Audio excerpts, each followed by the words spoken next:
వీరు అంతా earth leaders. Jio spirit అనే క్యాంప్కి వీళ్ళు రావడం జరిగింది.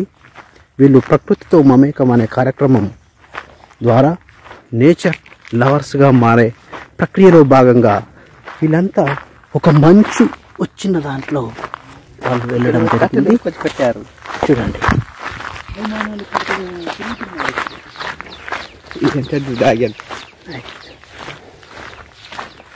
చూడండి ఫ్రెండ్స్, వీళ్ళు ప్రకృతి మమేకం కావడానికి బయలుదేరినటువంటి ఎర్త్ లీడర్స్.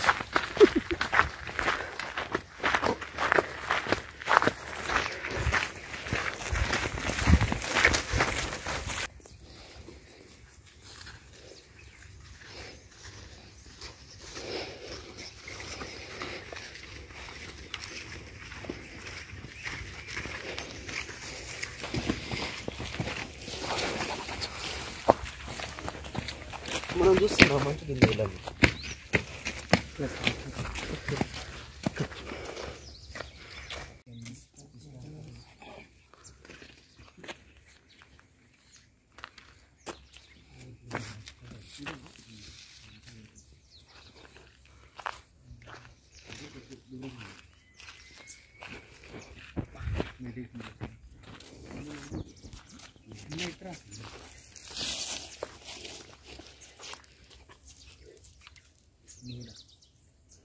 కళ్ళు మూసుకోండి,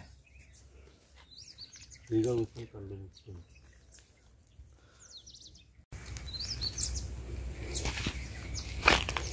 ఇది జియో స్పిరిట్లో ఫస్ట్ మనము నేచర్కి కనెక్ట్ అయి ఉండాలి.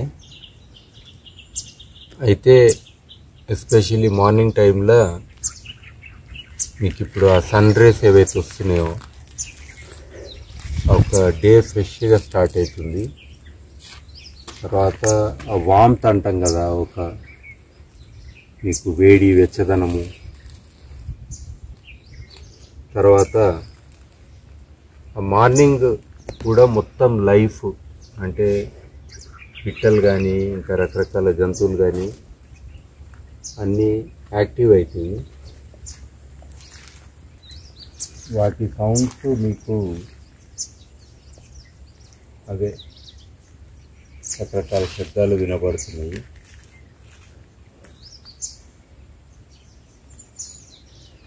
అలాగే మీరు ఉన్న ఈ రాయి కూడా ఆ కాంటాక్ట్ మీకు అంటే భూమికి మీకున్న కాంటాక్ట్ కింద కూర్చోరు కాబట్టి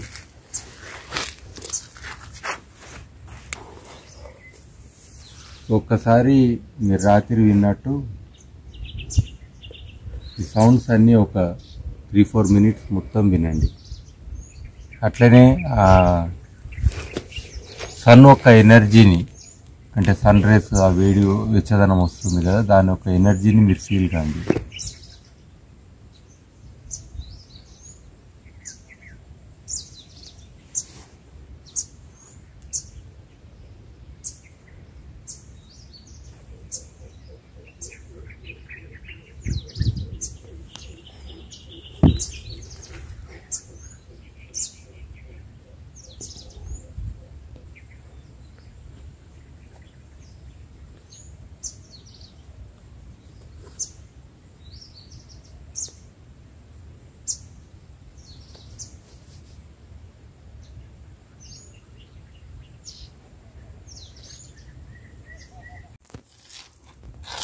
council for green revolution geo spirit camp పర్యావరణంతో మమేకంలో కార్యక్రమం భాగంగా ఉదయం అడవిలో తిరిగి నాకు మంచిగా అనిపించిన ఒక రాయిని వెతకడం జరిగింది. ఈ రాయిలో ఈ లేయర్స్ ఇట్లా వేరే వేరే కలర్స్ కానీ ఒక్కొక్క పొరలు రాలి ఇట్లా ఉండడం నాకు బాగా నచ్చింది. ప్లస్ ఈ తొలిపాక చూస్తే కలర్ అంటే డిఫరెంట్ కలర్ ఉండి ఇది తొలిపాక ఒకలాగా ఉండడం, ఈ పక్క వేరే వేరే లేయర్ ఉండడం నాకు ఈ రాయి నచ్చడం వల్ల తీసుకోవడం జరిగింది. అలాగే ఈ రాళ్ళు చూస్తే మనం పసుపు కొమ్ములు అంటాం కదా, పసుపు కొమ్ములు టైప్ ఉన్నది రాయి. ఇప్పుడు దీన్ని ఒక తాయితో ఇట్లా దిక్తా ఉంటాయి, ఇట్లా కలర్ కూడా దాంతోపాటు అవుతుంది. ప్లస్ దీనికి ఏం పోవట్లేదు, ఎంత చూసినా పసుపు ఇట్లా ఏమంటారు గంధపు చెక్క రోస్తే కలర్ ఎలా వస్తుందో అలా వస్తుంది ఈ రాయి. నాకు అందుకే ఇది వెరైటీ కనిపించినందుకు దీన్ని కలెక్ట్ చేసుకోవడం జరిగింది. అలాగే ఇక్కడ చూస్తే రకరకాల కలర్స్ ఉన్నాయి. ఒకటే లేయర్ దగ్గర వివిధ రకాలైన కలర్స్. ఇది ఒకటి అర్ధచంద్రాకారం టైపు రాయి. ఇది ఇంకా డిఫరెంట్ కలర్స్ ఉన్నది దానికోసమని ఇలా. ఇది పసుపు కొమ్ము టైప్ ఉన్నది. ఇంకొకటి మనది వెదురు బొంగు ఉంటుంది కదా, వెదురు చెట్టుకి ఎడ్జ్లో మన కర్ర ఇట్లా ఉండి దాని కాడకి ఇట్లా పోతుంది, అట్లా ఆ టైప్ ఉన్నందుకు ఇది ఒకటి. వీటిలో ఇంకా డిఫరెంట్ ఆకారాల్లో మాకు మనసుకు నచ్చినవి ఏరుకోవడం జరిగింది. ఇంతే అండి. Thank you CGR. Geo spirit క్యాంప్లో భాగంగా పొద్దున ఇక్కడ విజిట్ చేసినటువంటి ఫారెస్ట్లో నేను కొన్ని రాళ్ళు సేకరించాను. నాకు అంటే ఎక్కువగా క్యూరియాసిటీ అనిపించినది. ఇది చూసుకున్నట్టయితే మనం వైట్ కలర్ కనిపిస్తుంది, ఒక యాంగిల్లో రెక్టాంగిల్లో ఉన్నప్పటికీ వైట్తో పాటు అక్కడక్కడ రెడ్ షేడ్స్తో పాటు పింక్ షేడ్ అట్లా కనిపించింది, ఆరెంజ్ షేడ్. ఇవన్నీ డిఫరెంట్గా ఉండడం కొంచెం డిఫరెంట్గా తెలుసుకుందాం దీని గురించి అనిపించి తీసుకొచ్చాను. తర్వాత ఈ స్టోన్ వచ్చేసి ఇది వైట్ కలర్లో ఉంది మనకి. సో దీంట్లోనే మళ్ళీ అక్కడక్కడ మన కుంకుమ పువ్వుల అక్కడక్కడ స్క్రాచెస్ లాగా వచ్చింది. ఇది కూడా ఒకటి చూడడానికి బాగా అనిపించింది, తీసుకొచ్చాను. తర్వాత ఇంకా ఈ స్టోను అంటే ఇది చాలా పెద్దగా ఉంది. సో దాన్ని కింద స్టోన్ పగిలిపోయి ఉంటే దాన్ని పట్టుకొచ్చాను అనమాట.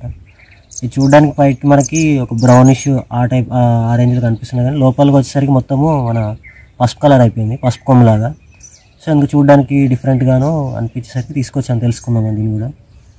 తర్వాత ఇది వచ్చేసరికి మనకి షేడ్ ఎండకి వానకి మనకు ఒక షేడ్ కనిపిస్తుంది ఏ స్టోన్కైనా కానీ. సో అట్లా ఉన్నప్పటికీ కూడా లోపల చూసుకున్నట్టయితే మళ్ళీ ఇది కూడా ఒక ఏమంటారు మన ఎల్లోయిష్గా వచ్చేసింది. సో చూద్దాం దీని గురించి తెలుసుకుందాం అని ఇది కూడా కొంచెం క్యూరియాసిటీ అనిపిస్తే తీసుకొచ్చాను. ఈ స్టోన్ మనం రెగ్యులర్గా చూస్తూ ఉంటాము ఎప్పుడైనా ఫీల్డ్లోకి వెళ్ళినప్పుడు, వ్యవసాయానికి వెళ్ళినప్పుడు కూడా, కానీ చాలాసార్లు చూస్తాం కానీ ఏంటో కూడా తెలియదు. సో తెలుసుకుందాము, సార్ని అడిగి తెలుసుకుందాము అని చెప్పేసి ఈ స్టోన్ కూడా తీసుకొచ్చాను అనమాట. సో ఇవి ఉన్నాయి. అండ్ ఫోటోలో ఇంకో 2 ఫొటోస్ తీసుకొచ్చాను పెద్ద బండలు కావడం వల్ల. సో అందులో ఏంటి అంటే ఒకటి మొత్తము వైట్ స్టోన్ ఉంది, దాంట్లో మధ్యలో ఒక లైన్ లాగా మొత్తం ఎంత మన బెస్ట్ వెడల్పు అంటే ఒక 4 ఇంచెస్ వెడల్పుతోని ఒక 6 ఫీట్స్ ఒక 3 ఫీట్స్ వరకు మన పింక్గా ఒక లైన్ వచ్చింది బండలోనే. సో అది కూడా కొంచెం డిఫరెంట్గా అనిపించింది. పొద్దున్నే ఒక యాక్టివిటీ మనం అనుకున్నది క్యూరియాసిటీ గురించి. అంటే ఇది అందరికీ సహజంగా ఉంటుంది, బట్ మీరు ఎన్నో వస్తువులు రోజు చూస్తుంటారు కానీ అంత క్లోజ్గా అబ్జర్వ్ చేసి ఉంటారు, ఎందుకంటే ఇది నాకు ఏం సంబంధం అని వదిలేసి ఉంటారు. కానీ ఈరోజు అందులో భాగంగా అది ప్రతి ఒక్కరు కూడా సెన్సిటైజేషన్ కోసము ఈ క్యూరియాసిటీ జిజ్ఞాస అని ఒకటి అంటాము, అది లైఫ్లో ఎప్పటికీ ఉండాలి అనే దానికోసం ఈరోజు ఒక చిన్న ఎక్సర్సైజ్ చేసినాం. మీరు ఒక 10 నిమిషాలు అటు తిరిగి వస్తేనే ఈ ప్రకృతిలో ఎన్నో సర్ప్రైజెస్, అంటే మీరు మామూలుగా చూసి ఉంటారు కానీ ఈరోజు దాన్ని కొంచెంసేపు అబ్జర్వ్ చేసి ఒక రకంగా మీకు ఎంతో, అంటే ఇందులో కూడా ఇంత కళ ఉందా, ఇందులో కూడా ఇంత ఫార్మేషన్ ఉందా, ఉంటాయి కదా టెక్స్చరు, కలరు, ఫాము, అవన్నీ అప్రిషియేట్ చేయాలని ఒకటి మీకు అనిపించింది కదా. ఇది మనకు కనెక్టెడ్నెస్గా ఎన్విరాన్మెంట్ కానీ నేచర్కి కానీ చాలా ఇంపార్టెంట్. ఇది లేకనే చాలామంది అంత కనెక్ట్ కాదు. చిన్నప్పుడు ఉంటుంది బట్ పెద్దయిన కొద్దీ తగ్గుతుంటుంది. బట్ దీన్ని మనం ఎప్పటికి కూడా కంటిన్యూస్గా ఎన్హాన్స్ చేసుకోవాలి. సో ఈరోజు మీరు తెచ్చిన చాలా వస్తువులు చూస్తే డెఫినెట్గా అవన్నీ కూడా చాలా క్యూరియస్గా ఉన్నాయి and they are the wonders of the nature అని అనుకోవచ్చు. అందులో ఫర్ ఎగ్జాంపుల్ ఇది చిన్నదే ఉన్నది, ఇది ఏమంటాం మనం మిల్కీ క్వార్ట్జ్ అంటాం. క్వార్ట్జ్ అనేది సిలికా బేసికల్గా. ఇది మీకు వాచ్లు ఉంటాయి కదా, ఎలక్ట్రానిక్ వాచ్లు, అందులో కూడా ఇది వాడతారు. ఎందుకంటే పీజో ఎలక్ట్రిక్ ప్రాపర్టీస్ అని దీనికి స్పెషల్ ప్రాపర్టీస్ ఉంటాయి. దాంతో కరెంట్ వచ్చుడు పోవడం అనేది ఒకటి ఉంటుంది, దాంతో కరెక్ట్ టైం వస్తుంది. అదే కాదు మీకు ఇది గ్లాసులు తయారు చేయాలన్నా అట్లా ఎన్నో వాటిలో ఇది భాగం. తర్వాత భూమిలో అతి ఎక్కువగా ఉండేది అంటే మీది పొరల అతి ఎక్కువగా ఉండే వస్తువు ఇది. అంటే సిలికా బేస్డ్ ఇవన్నీ ఎక్కువ ఉంటాయి అన్నట్టు క్రస్ట్ అంటే మీది పొర, కింది పొర కాదు. అందుకే మీకు ఇప్పుడు మనం ఇక్కడ కూర్చున్న దీన్ని నీస్ అని అంటారు. నీస్ అని ఎందుకు అంటారు అంటే ఇది చూడండి, మీరు ఇందులోకి దారాలు పోయినట్టున్నది, ఇట్లా మధ్యన పోయినట్టుందా, ఇట్లా నీళ్లు వారితే ఎట్లుంటుంది అట్లా వారినట్టుందా, కానీ మధ్యన గట్టిగా ఉన్నాయి. ఇది గట్టిగా ఉన్నది, దీని చుట్టూ ఇట్లా వారినట్టుంది, ఇట్లా వారినట్టుంది. అంటే ఇది ఒరిజినల్గా గ్రానైట్ స్టోను, కానీ గ్రానైట్ స్టోను భూమిలో ఫామ్ అయినప్పుడు ఇది భూమి లోపల ఫామ్ అవుతుంది. అయినప్పుడు ఈ యొక్క ప్లేట్ టెక్టానిక్స్ అని అంటాము. అంటే భూమి కూడా ప్లేట్లుగా ఉంటుంది, సముద్రం ఉంటుంది. సో ఆ ప్లేట్లు అనేది జరుగుతుంటాయి. సో 4,500 మిలియన్ సంవత్సరాలల్లో ఈ భూమి ఎన్నోసార్లు కదలికలు అయినప్పుడు ఆ ఒక్క ప్రెషర్కి ఇట్లా అవుతుంది అన్నట్టు. అందుకే ఆ నీటిలో మీకు క్లియర్గా ప్యాటర్న్ కనబడుతుంది. దీన్ని మీరు ఎప్పుడైనా పాలిష్ స్టోన్లో చూస్తే ఇంకా క్లియర్గా కనబడుతుంది. అమ్ముతారు కూడా వీటిని పాలిష్ చేసి బండల్లాగా వేస్తారు కదా, అందులో మీకు ఆ ప్యాటర్న్స్ ఇంకా క్లియర్గా కనబడతాయి, డిజైన్స్ లాగా. అది సో అట్లనే ఇక్కడ మీరు చూసిన ఇది బేసికల్గా ఎక్కువ క్వార్ట్జ్ ఉండి లేదా ఎక్కువ ఫెల్స్పార్ ఉన్నాయి. ఇది ఒకటి ఫెల్స్పార్ కూడా ఒక మినరల్ అన్నట్టు. తర్వాత క్వార్ట్జ్ అంటే సిలికా. సో ఇది ఐరన్, బేసికల్గా ఇది ఐరన్ ఓర్. బరువు కూడా ఎక్కువ ఉంటుంది, మీరు అబ్జర్వ్ చేసి ఉంటారు. మామూలు రాయిని ఇదే సైజు రాయిని నేను పట్టుకున్నప్పుడు, అలాంటి రాయిని దీన్ని పట్టుకున్నప్పుడు దీనికంటే కూడా ఇది డెన్సిటీ ఎక్కువ ఉంటుంది. మీరు కూడా మామూలుగా ఇనుప వస్తువులు పట్టుకుంటే బరువు అనిపిస్తుంది కదా, అది ఎక్కువ నల్లగా ఉంటేనేమో ఇది మ్యాగ్నెటైట్ అని అంటాం. ఇంకా చాలా ఎక్కువ ఐరన్ శాతం ఉందనుకుందాం, అప్పుడు దీనికి మ్యాగ్నెటిక్ ప్రాపర్టీస్ కూడా వస్తాయి. అంటే మీరు జనాయస్కాంతం దగ్గర పెడితే కూడా అతుక్కునే శక్తి ఉంటుంది. కానీ ఇందులో అంత ఐరన్ ఉండదు కాబట్టి మనకు తెలియదు. కానీ దీన్ని మనము ఇట్లా గీకినప్పుడు చెర్రీ రెడ్ అనో కలర్ వస్తుంది. ఏదైనా గట్టి వస్తువు మీద, దీనికంటే గట్టి వస్తువు మీద రాస్తే మనకు ఇక్కడ వచ్చింది చూసారా, చెర్రీ రెడ్ అనేది ఒకటి కలర్ వస్తుంది. ఇదేంటంటే ఏ ఐరన్ ముక్క అయినా కానీ మీరు చిలుము పట్టడం అంటాం కదా, ఆక్సిడైజ్ కావడం, ఆ క్రమంలోనే మీకు ఆ ఎల్లో ఇష్యూ తర్వాత రెడ్డిష్ కలర్ కనబడుతున్నాయి కదా. మీరు పసుపు కొమ్ములాగా వచ్చిందన్నారు కదా, బాగా ఐరన్ కూడా ఏదైనా మీ ఇంట్లో పాత ఇనుప వస్తువులు చిలుము పడితే ఆ కలర్ అవుతుంది. అంటే ఇవి కూడా ఆక్సిడైజ్ అవుతున్నాయి.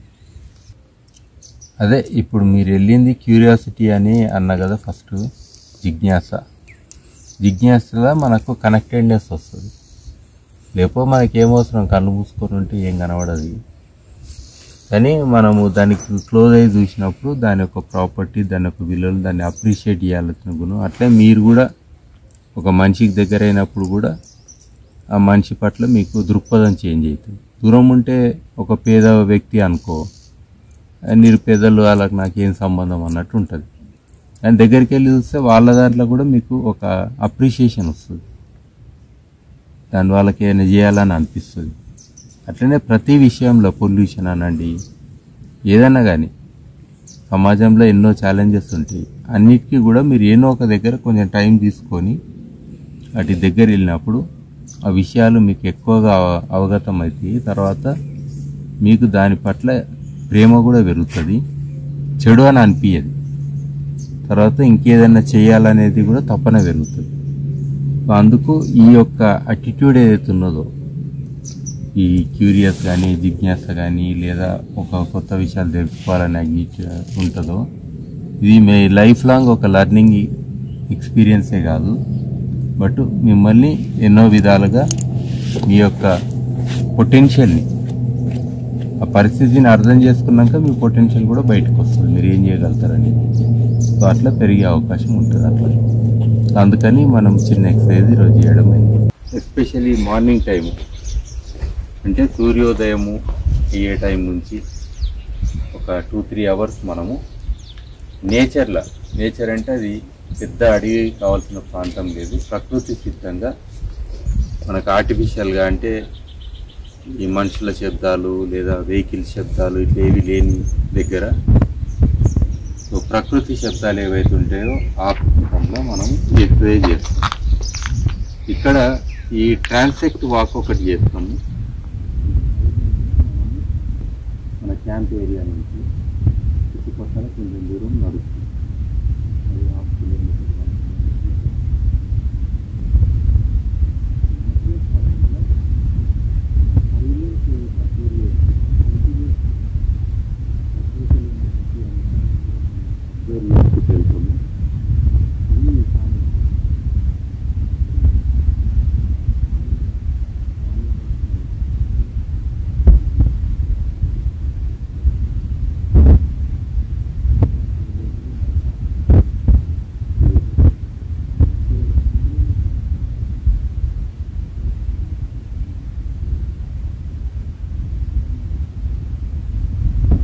లేదా స్పందన లేదా మన సెన్సిటివిటీ గురించి ఇంతకుముందు మీరు క్యూరియస్ ఉన్నాయన్నీ కూడా కొన్ని అబ్జర్వ్ చేసారు చుట్టుపక్కల. సో ఇప్పుడు అట్లనే ఇంకా కొన్ని ఎక్సర్సైజ్ చేయడానికి మనం ఇంకో ప్లేస్కి వెళ్తున్నాం ఇక్కడ నుంచి. అక్కడ ఎస్పెషల్లీ ఈ చెట్లు ఏవైతే ఉంటాయో వాటిని మనము ట్రీ హగ్గింగ్ అని అంటాం ఒకటి, లేదా చెట్లను సున్నితంగా స్పర్శించడం ఎట్లా, ఆ స్పర్శించినప్పుడు దానికి మీరు కనెక్ట్ ఎట్లయితారు, అది లీవింగ్. ఇంతకుముందు మీరు రాళ్ళు పట్టుకొని వాటి గురించి ఆలోచన చేసేది, ఇప్పుడు అది ఒక జీవి. మరి దాంట్లో కూడా మీరు ఎట్లా కనెక్ట్ అవుతారు, దానిలో ఉన్న గొప్ప విషయాలను ఎట్లా అర్థం చేసుకుంటారు అనే దానికి మనం ఎక్సర్సైజ్ చేస్తాం ఇప్పుడు. సో మనం ఇంకో ప్రాంతానికి వెళ్తున్నాం. సైలెంట్గా మీరు ఎట్లయితే వచ్చారో అదే రకంగా క్లోజ్గా అబ్జర్వ్ చేసుకుంటా, ఇంకేమన్నా క్యూరియస్ ఉంటే కూడా చూసుకుంటారు. సో మీరు ముందరికి వెళ్దాం. ఫాలో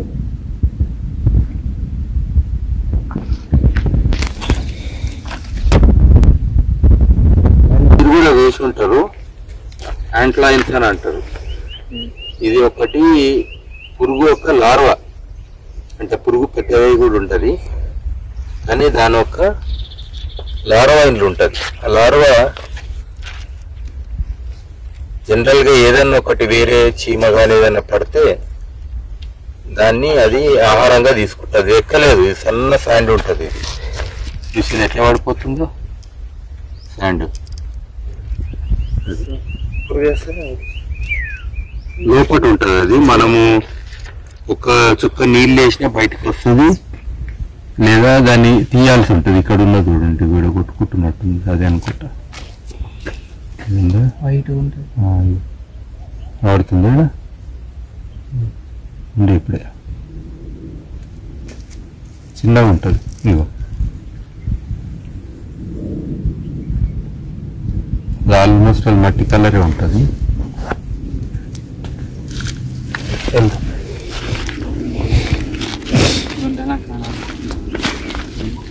లైన్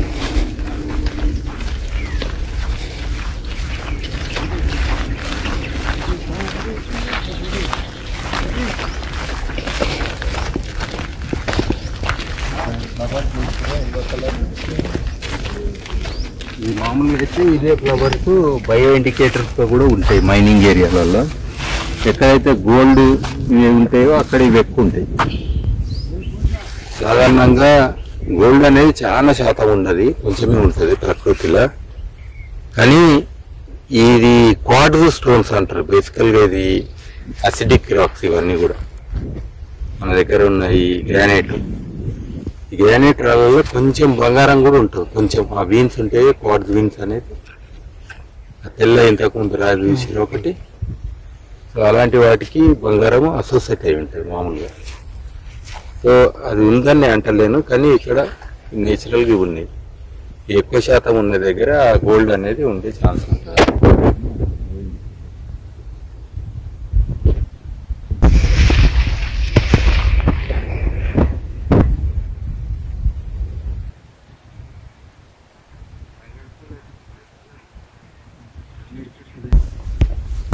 ఉంది కదా,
ఈ చెట్టు జుగి చెట్టు.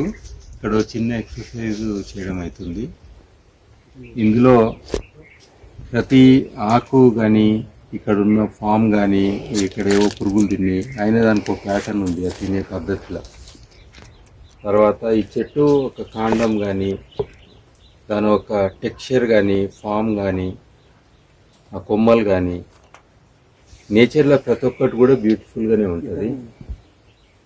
తర్వాత అలాగే ఆ చెట్టుకి కూడా చెవు పెట్టి స్పర్శతోటి మన చెంపలతోటేమో ఆ చెట్టు యొక్క వామ్త్ కానీ కోల్డ్నెస్ అది తెలుసుకోవడము. రెండోది ఆ చెట్టు ఆకులు ఏదో ఒక దగ్గర రాపిడయ్యి ఏదో శబ్దాలు ఉంటాయి దాని మీద ఉన్న పురుగులతోటి దాని మీద ఉన్న పిట్టలతోటి రకరకమైన శబ్దాలను కూడా వినడానికి ట్రై చేయొచ్చు.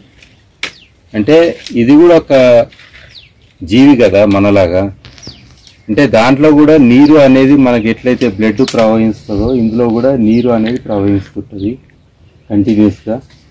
ఇంకోటి మనకంటే చాలా పెద్దవి, మనిషి హైటు 5-6 అడుగులే ఉంటుంది కానీ ఇది కొన్ని 100 ఫీట్లు మనకు ఉంటుంది. మరి అంత ఒకటే స్థానం నుండి కదలకుండా ఉండి అన్ని అడుగులు ఎత్తుగా అది ఉండగలుగుతున్నాయి. అన్నిటిని తట్టుకొని ప్రకృతి యొక్క అన్ని పరిస్థితుల్ని. ఈ చెట్టు ఇప్పుడు మీరు చూసేది రాళ్ళల్లోనే ఉన్నది, దీనికి నీళ్లు కూడా తరగలేవు. ఆ రూట్స్ ఎక్కడో పోయి మరి అది సర్వైవ్ అవుతుంది. దాని ఒక గొప్పతనం అది. ఇది ఎన్నో 100 ఏళ్ళ సంవత్సరం చెట్టు ఇది. ఒకవేళ దీన్ని ఒరిజినల్ ట్రంక్ అది పోయినా కానీ దాని పక్కన వచ్చిన వేర్లతోటి కూడా ఇది మళ్ళీ ఇంకో చెట్టు రూపంలో మళ్ళీ ఈరోజు ఇంకా ఎగ్జిస్ట్ అవుతున్నది. సో ఇది ఒక అప్రిషియేట్ చేయాల్సిన అంశం. అంటే ప్రకృతిలో మనము ఎస్పెషల్లీ చెట్లకు అర్థం చేసుకునే దాంట్లో ఈ ఒక చిన్న ఎక్సర్సైజ్ ఇదే చెట్లను. సో దాంతో కూడా మనకు ఆ క్లోజ్నెస్ ఆ వామ్త్ అనేది అనిపిస్తుంది. ఒక మన ఎవరైతే ఆప్తులను మనము హగ్గింగ్ చేసినప్పుడు ఏదైతే మనకు ఒక రకమైన స్పర్శ ఉంటుందో సో ఇక్కడ కూడా అలాంటిదే మనకు ఈవెన్ మనిషికి ఉన్న టెన్షన్ ఇవన్నీ కూడా తగ్గిపోతాయి. సో ఇలాంటి యాక్టివిటీస్ రెగ్యులర్గా చేస్తే కూడా మంచిది. సో ఇది జియో స్పిరిట్లో భాగంగా ఒక చిన్న ఎక్సర్సైజ్. ఉన్న పిల్లలు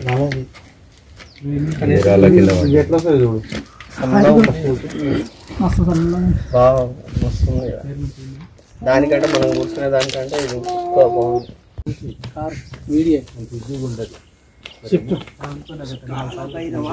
అన్నగారు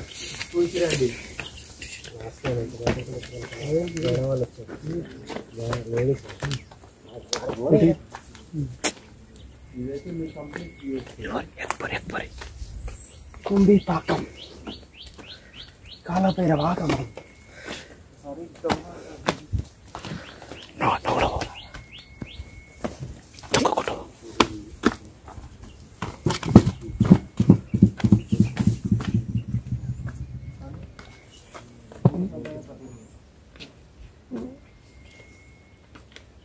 జరగదు.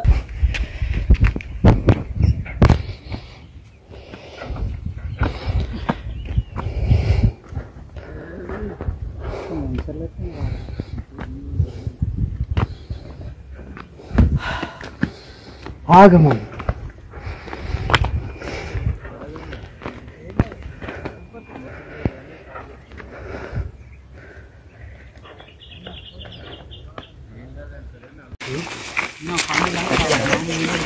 కూర్చొని ఫ్రీ హగ్ చేసుకొని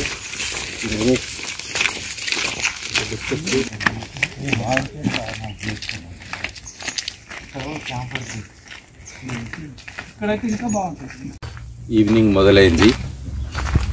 సో రాత్రి మనము మెయిన్ యాక్టివిటీ డిస్కషన్ జియో స్పిరిట్ అంటే ఏంటి అని ప్రతి ఇండివిజువల్గా కూడా మీ యొక్క గోల్స్ భూమి పట్ల మీకున్న ఆశయాలను ఒకసారి అందరం కూడా డిస్కస్ చేయడం జరిగింది. పొద్దున మనము అందులో భాగంగా కాన్సెప్ట్ కానీ అర్త్ సెన్సిటైజేషన్ అంటే ప్రకృతి భూమి పర్యావరణము అన్ని జీవాల పట్ల మనకు కావలసిన ఒక రకమైన సున్నితత్వం ఏదైతే ఉంటుందో దాన్ని పెంపొందించుకోవడానికి కొన్ని యాక్టివిటీస్ చూసాము. సో ఇప్పుడు ఇంకొక యాక్టివిటీ ఏంటంటే ఈ చెట్లు ఉంటాయి కదా పాత ఏవైనా సరే అవి దాదాపు ఇది 70 సంవత్సరాల పాతగా ఉంటుంది ఈ చెట్టు. ఇది పెట్టిన చెట్టే. అయితే దీనికి ఉన్న మెమరీస్ కానీ దీనికి లోకల్గా ఇప్పుడు ఈ చుట్టూ ఉన్న నక్షత్రాలే కాదు మొత్తం యూనివర్స్ దీనికి కనెక్ట్ అయి ఉంటుంది. ఎందుకంటే ఇది అక్కడనే ఉంటుంది కాబట్టి. అంటే పర్యావరణమే కాదు దీనికి ఆ చెట్టుకున్న సంబంధం కూడా దీనికి తెలుసు. దీని పక్కన చెట్టు ఉందని ఆ చెట్టుకి ఏమని అయితే కూడా ఇది బాధపడుతుంది. ఇంకా రీసెర్చ్లు ఏం తెలియడం అయిందని అంటే ఆ చెట్టు ఒకవేళ నీళ్ళు అందక కష్టంగా ఉంటే దీని వేర్ల ద్వారా మన ఫంజే అని అంటాం, ఫంగస్ అంటాం కదా, దాని యొక్క కొన్ని దారాల లాంటివి ఉంటాయి ఫంగస్. దీని వేర్లను దానికి కనెక్షన్ ఇచ్చి అట్లా కూడా ట్రాన్స్ఫర్ చేస్తాయి మినరల్స్ కానీ వాటర్ కానీ న్యూట్రియంట్స్ కానీ. సో వాటికి అంత సెన్సిటివిటీ ఉంటుంది అది. సో అట్లనే ఇప్పుడు ఈ చెట్టు మనం అంటే ఇక్కడ ఉన్న కొన్ని చెట్లల్లో ఏ చెట్టు అయినా సరే కొంచెం ఏజ్ ఉన్నదైతే దాని ఒక అనుభవం కానీ దాని ఒక అనుభూతి కానీ ఏదైతే ఉంటుందో దానికి నేచురల్గా అది ఎక్కువ ఉంటుంది కాబట్టి అట్లా అంటున్నా. సో దీన్ని మనము ఇప్పుడు క్లోజ్గా అబ్జర్వ్ చేస్తే ఇట్లా దీని ఒక బార్క్ కానీ ఇది కానీ మీరు ఇట్లా స్పర్శించేటప్పుడే ఒక ఎనర్జీ ఫ్లో అవుతుంది మీకు మామూలుగా ఏవైతే ఉంటాయో చాలా మటుకు డిప్రెషన్, స్ట్రెస్, గోల్స్ ఇట్లా రకరకాలు ఉంటాయి. సో ఇట్లా మీరు ఒకసారి దీన్ని అనుకున్నప్పుడు ఏమవుతుందనంటే వేరే చోట మనకు ఒక మిత్రునికి చెప్పుకున్నా కానీ ఏదైనా కమెంట్ చేయొచ్చు, తెలిసిన వాళ్ళకి చెప్పినా కానీ ఇంకో మాట అనొచ్చు. కానీ ఇట్లా మీరు ఒక చెట్టుకు కూడా మీ మనసులో చెప్పుకుంటే కూడా చాలా ఈజీగా ఉంటుంది, హల్కాగా ఉంటుంది. అది మాత్రం పక్కా. అట్లని చెప్పి అందరికి అనబట్టేట్టు చేసి వాళ్ళు వేరే రకంగా అనుకుంటారు అనేది ఉండొచ్చు. అవన్నీ పక్కన పెట్టి మీకు నచ్చినప్పుడు చెట్టు దగ్గరికి వెళ్ళి చేసేపు నిలబడి. అందుకే బుద్ధుడు కూడా చెట్టు కింద ధ్యానం చేసిండు. బుద్ధుడికి టీచర్ ఆ చెట్టులో ఉన్న గుణాలే ఒక స్ఫూర్తిగా ఒక బుద్ధిజం అనేది ఆయనకు జ్ఞానోదయం అయింది. అది మర్రి చెట్టే కదా పెద్దది, ఆయన అడిలో కూర్చుండు కదా. అంటే ఆ చెట్టుకున్న గుణాలతోటి ఆయన సెన్సిటైజ్ అయ్యిండు అనేది డైరెక్ట్. లేకపోతే అదే ప్యాలెస్లు ఎందుకో కాలేదు, ఆయన ఉన్న రూమ్లు ఎందుకో కాలేదు, ఆయన రాజ్యంలో ఎందుకో కాలేదు, అడవికే రావాల్సిన అవసరం ఏమొచ్చింది అంటే అక్కడ ఆయన ఇక్కడ భూమి కనెక్ట్ అయ్యింది, చెట్టు కనెక్ట్ అయ్యింది. దాని ద్వారా ఆయనకు అనిపించింది. అంటే దానికి ఆ వాల్యూ ఉంటుందని చెప్తుంది నేను. సో అందుకనే మీరు ఇప్పుడు ఈ యాక్టివిటీలు ఏం చేస్తారంటే ప్రతి చెట్టు దగ్గరికి వెళ్ళి మీ మనసులో ఏమనిపిస్తుందో దాన్ని చెప్పుకోండి. మీరు జీవితంలో ఏం చేయాలనుకుంటారో కూడా దాన్ని చెప్పేసుకోండి. ఓకే, చెప్పుకొని మీకున్న బర్డన్ ఉంటుంది కదా అది ఆటోమేటిక్గా తీసేసుకుంటుంది మీరు దాన్ని పట్టుకోగానే. సో మీరు కూడా అంతే లైట్గా ఫీల్ అవుతారు. మీకున్న గిల్టీనెస్ ఏదైనా ఉన్నా కానీ ఇట్లా చేసేది లేకుండానే ఏమైనా ఉన్నా అవన్నీ దానికి చెప్పుకోండి. సో ఈ యాక్టివిటీలో మీరు ఓ రకంగా ఆ కంప్లీట్నెస్ అంటే మనము ఇంకొక జీవికి కనెక్ట్ అయ్యే కంప్లీట్నెస్ అవుతుందో ఒక 2-3 మినిట్స్ అందరూ ఏదన్నా ఒక చెట్టు మీకు నచ్చిన చెట్టు దగ్గరికి వెళ్ళి మాట్లాడకుండా డిస్టర్బ్ చేయకుండా మీ మనసులోనే దాన్ని చెప్పుకున్నాక అందరూ ఆ పెద్ద చెట్టు కిందికి రండి, ఆ మాడి చెట్టు కిందికి. సరేనా? అక్కడ ఒకసారి మనం అందరం ఒకసారి మాట్లాడుకొని మరి యొక్క జియో స్పిరిట్ యొక్క టోటల్ ఈ యొక్క మీట్ అంటాం బేసికల్ కలయిక. ఇది అంతే, ఇది కాన్ఫరెన్స్ కాదు, ఇది ఇంకేదో కాదు, ఓన్లీ కలయికనే. అందరం కలిసి రావడము, అందరు కూడా అర్త్ లీడర్స్గా అక్కడ డిక్లేర్ చేసుకోవడం అవుతుంది. మళ్ళీ చేసినాక మరి మీ గమ్యస్థానాలకు మీరు బయలుదేరవచ్చు.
రావాలి కిందికి మాట్లాడు.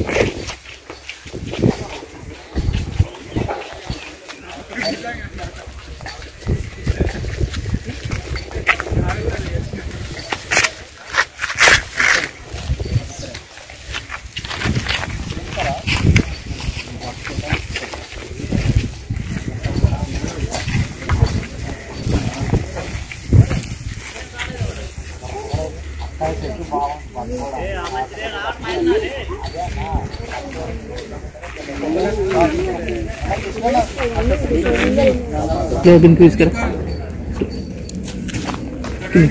आप क्रिएट कर మీరు వేరు నువ్వు నాకండి మరి ఆపండి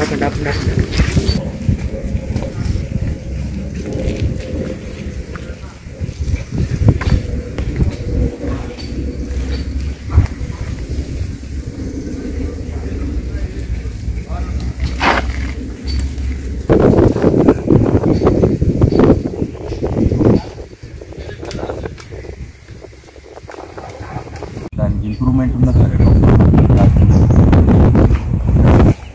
సేమ్ రాత్రి చెప్పింది ఉండాలి కదా, డైరెక్ట్ నెంబర్స్ ఉండాలి, డీటెయిల్స్ కాదు. సరేనా? Okay, 1 2 3 start. ఎన్విరాన్మెంట్ అవేర్నెస్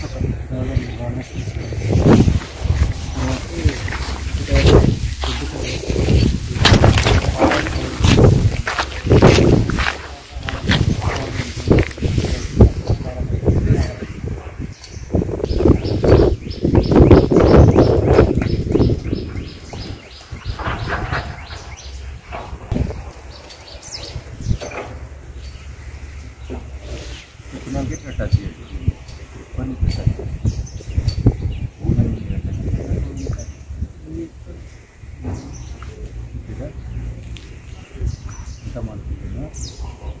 కళ్ళు మూసుకొని ఒకసారి అనుకోండి, మళ్ళీ మీరు అనుకోండి.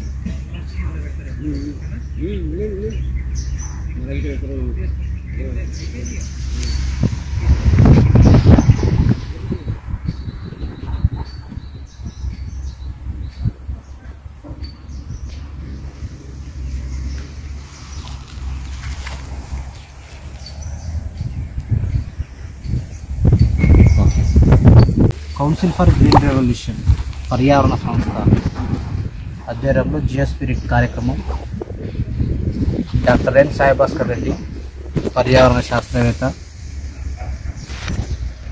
Director earth centre council for green revolution ఆధ్వర్యంలో ఈ కార్యక్రమం మనం నిర్వహించుకున్నాం.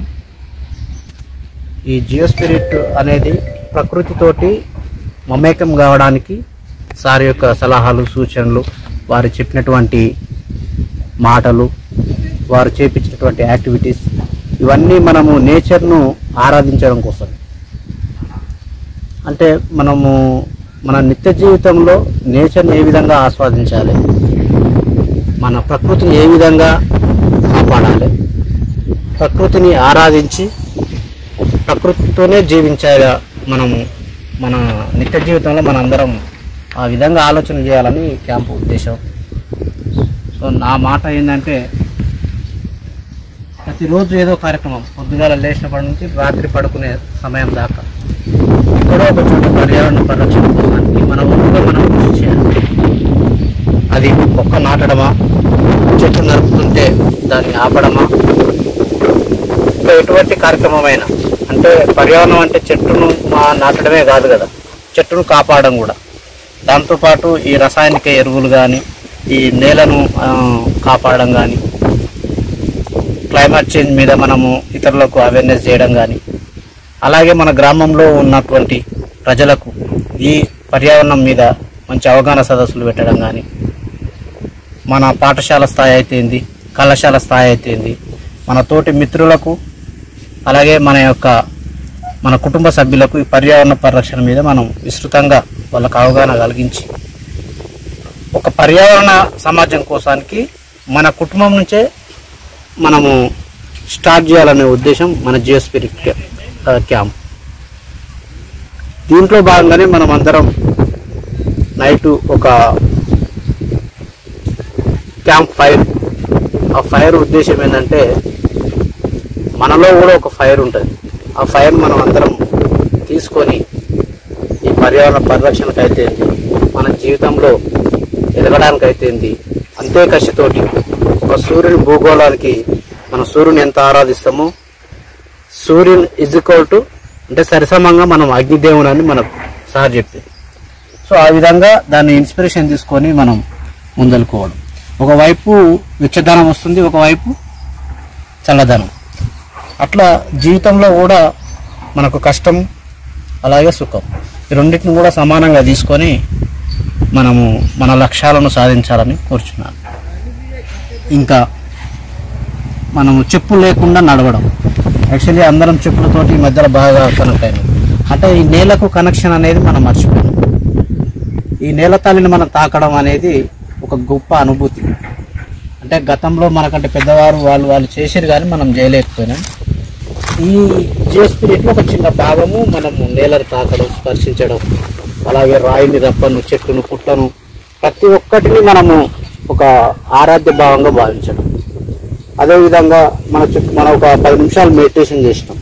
ఆ మెడిటేషన్లో అంటే ఒక్కొక్కరు ఒక కాన్సెప్ట్ ఉంటుంది. శ్వాస మీద ధ్యాస పెట్టడం అని, నీ మీద నువ్వు ధ్యాస పెట్టడం అని. సో మనం ఏం చేసినాం, ప్రకృతి మీద ధ్యాస పెట్టి ప్రకృతి మీద ధ్యాస పెట్టడం మీన్ చుట్టూ ఏం అవుతున్నది, ఒక పక్క క్రిమికీటకాల సౌండ్, ఒక పక్క గాలిది, ఒక పక్క నిప్పు కూడా మనకు ఏదో ఒక తెలియని శబ్దం ఇవ్వడం, ఒక పక్క వెచ్చదనము, ఇలా చెప్పుకుంటూ ఆ మొత్తం మనం బాగా అబ్జర్వ్ చేసినాం, మనం గమనించినాం. సో ఇవన్నీ మన నిత్య జీవితంలో కూడా ఎక్కడ ఏం పొరపాట్లు జరుగుతున్నాయి, సమాజం ఎలా ఉంటుంది, మన యొక్క స్థాయి ఏంటి, మనం రేపు ఏం చేయబోతున్నాం, మన జీవితంలో కూడా ప్రతి క్షణం మనం గమనించుకుంటూ ఉండాలి.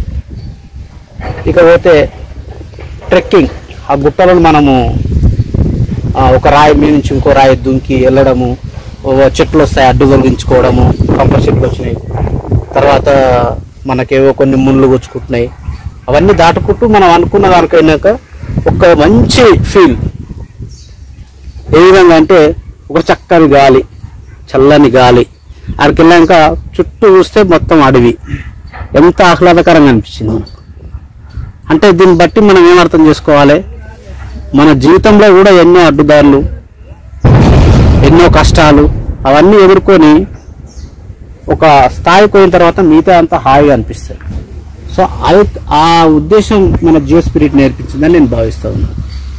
అలాంటివి మనం ఈ జియో స్పిరిట్లో మనం అందరం గమనించుకొని మన నిత్య జీవితంలో మనం అందరం విజయవంతమై ఈ పర్యావరణ సమాజాన్ని కాపాడాలని ఈ కార్యక్రమం వచ్చినందుకు నాకు చాలా సంతోషం. మీ అందరూ కూడా వెళ్ళడం అనేది నాకు చాలా సంతోషం. సో మీ అందరూ వచ్చినందుకు మరొకసారి ధన్యవాదాలు తెలియజేస్తూ మిగతాది కంక్లూజన్ మీరు కూడా మీ మాటలు మాట్లాడారు. వచ్చాను అప్పుడు మేము మహబూబ్ నగర్ వెళ్ళి అక్కడ ఎన్విరాన్మెంట్ క్యాంపెయిన్ చేసి వచ్చాము. సో అప్పటికి ఇప్పటికి మారింది ఏంటి అని అంటే మనం వెళ్ళే వే ఒకటి మారింది అంతే, అంతకుమించి మిగిలిందంతా కూడా సేమ్ అనమాట. కాకపోతే ఏంటి అంటే ప్రతిది కూడాను ఇక్కడ చేసే ప్రతిదీ మనం ఎన్విరాన్మెంట్కి అటాచ్ అయి చేసినట్టుగా ఉంటుంది. మనం నైట్ డిస్కస్ చేసేటువంటి మనం మాట్లాడే అక్కడ ఏం మాట్లాడుతున్నాం అనే విషయాలు కానీ, తర్వాత మన నుంచి మనం ఏం ఇవ్వాలనుకుంటున్న సొసైటీకి అనేది కానీ, మార్నింగ్ మళ్ళీ మనం వెళ్ళేసి ప్రకృతితో మమేకమై వాకింగ్ చేయడం కానీ, ఆ ఫారెస్ట్లో తిరుగుతూ అక్కడ ఏమేమి ఉన్నాయి, ఏ చెట్లు ఉన్నాయి, ఏ రాళ్ళు ఉన్నాయి, ఆ రాళ్ళ వాళ్ళ ఉపయోగాలు ఏంటి అని తెలుసుకోవడం కానీ, ఆ తర్వాత మనము చెప్పులు లేకుండా నడవడం లాంటిది కానీ. అంటే నేను కూడా మామూలుగా కాలేజీలో కానీ ఇంట్లో కానీ ఉన్నప్పుడు చెప్పులు లేకుండా నడుస్తాను, ఒక 2-3 రౌండ్స్ వేసి వస్తాను మా రూమ్లోనే. అంటే ఏంటి అంటే ఒక రకమైన ఫీలింగ్ వస్తుంది మనకి, చెప్పులు లేకుండా ఉంటే మనం ఏదో ఒక టచ్ చేస్తున్నాము అనే ఫీలింగ్ అనేది వస్తుంది కంపల్సరీ. సో ఆ ఒక ఫీలింగ్ అంటే మన మట్టిలో నడిచినప్పుడు ఇంకొంచెం ఎక్కువ ఫీలింగ్ వస్తుంది, మన బండల మీద నడిచిన దానికి, మన మట్టిలో నడిచిన దానికి. సో ఆ ఫీలింగ్ అయితే తప్పకుండా ఉంటుంది. అట్లనే మనం వెళ్తున్నప్పుడు ఆ చెట్లను చూసి వాటిని టచ్ చేయడం కానీ, ఆ చెట్ల యొక్క వాయిస్ వినడం కానీ, తర్వాత మనం ట్రీ హగ్గింగ్ కానీ, ఇవన్నీ ఒక రకమైనటువంటి ఫీలింగ్ మనకు. అంటే మనకు కొత్త జీలు నింపడమే కాకుండా మనలో ఇంకేమైనా ఉన్నా కానీ అవన్నీ తీసేసుకుంటుంది అనమాట ఎన్విరాన్మెంట్. మనలో ఉన్నట్టు బర్డెన్ కానీ, ఇందాక సార్ చెప్పినట్టు మీకున్నటువంటి బాధను కానీ, మీకున్నటువంటి ఏమైనా బాధ లాంటివి ఏమైనా ఉంటే చెట్టుని హగ్ చేసుకొని చెప్పేయండి, మీకు తీరిపోయినట్టు ఉంటుంది అని చెప్పేసి. అంటే మనం ఎప్పుడైతే మనకు నచ్చినటువంటి వ్యక్తులకు కానీ లేదంటే ఫ్రెండ్స్ కానీ చెప్పినప్పుడు కొంచెం మనసు తేలికగా చెప్తాడు మన పెద్దవాళ్ళు. సో అట్లే మనం కూడా ఒక ట్రీని హగ్ చేసుకొని చెప్తున్నప్పుడు కానీ హగ్ చేసుకున్నప్పుడు కానీ ఒక రకమైనటువంటి అనుభూతి కలుగుతూ ఉంటుంది. సో అది కూడా మనకు ఒక రిలాక్సేషన్ అనేది ఇస్తూ ఉంటుందని నేను కూడా ఏకీభవిస్తాను దానికి. నేనే కదా ఒకసారి మనం ట్రై చేస్తే ఎవరైనా ఏకీభవిస్తారు కదా. సో ఇంకొకటి ఏంటంటే నేను ఫస్ట్ టైం చేసినప్పటి నుంచి ఇప్పటివరకు నాకు చాలా కాల్స్ వచ్చాయి. అంటే మనం వెళ్దాం జియో స్పిరిట్ క్యాంప్ అని. సో నేను యూనివర్సిటీకి వెళ్ళడం, నేను హైదరాబాద్లో లేకపోవడం ద్వారా కుదరలేదు ఎప్పుడు. తర్వాత NSS క్యాంప్ వైపు నాకు తీసుకొద్దాం అనుకోవడానికి కరోనా వల్ల కుదరలేదు. సో ఈసారి నుంచి I will promise sir, compulsory ఈసారి నుంచి నేను క్యాంప్స్ తీసుకొస్తాను మా స్టూడెంట్స్ని. మా ఫ్రెండ్స్ కానీ జూనియర్స్ కానీ ఎప్పటి నుంచో రావాలనుకుంటున్నారు కానీ కుదరట్లేదు. అండ్ ఇంకోటి గర్ల్స్ కూడా చాలా ఇంట్రెస్ట్ ఉన్నారు రావడానికి. బట్ ఇక్కడ అకామిడేషన్ ఇబ్బంది అవుతుంది అనే ఒక రీజన్తో ఈసారి వాళ్ళని అవాయిడ్ చేసినాము గర్ల్స్ని కూడా. సో నెక్స్ట్ సార్కి ఇలాంటి తొందరలో కూడా ఎక్కువ మందిని తీసుకొస్తామని కూడా నేను చెప్తున్నాను సార్. Thank you.